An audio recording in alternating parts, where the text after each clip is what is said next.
பெருமைக்கு இருக்கிற ஒரு குணம் என்ன தெரியுமாங்க? அது பேசும். ரெண்டு பேசும், சகோதரிங்க பேசும் பாருங்க.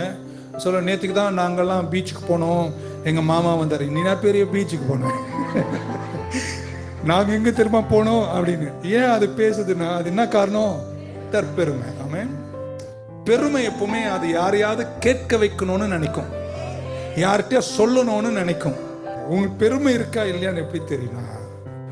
எப்போ வாயை திறந்து பேசுறீங்களோ உங்களுக்கு பெருமை இருக்குன்னு அர்த்தம்.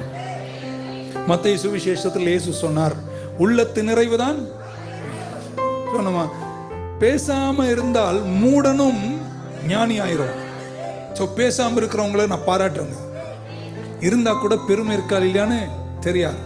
இப்போ நாங்கெல்லாம் பேசும்போது பார்த்தீங்கன்னா, ஒரு பிரதர் சொல்லுவார், நான் இப்படி படித்தேங்க, ஹீப்ரூவில் படித்தேங்க. நான் சொன்னேன்னா கிரீக்கில் படித்தேங்க. அந்த ஏன் சொல்கிறோன்னா காரணம் என்ன? பெருமை.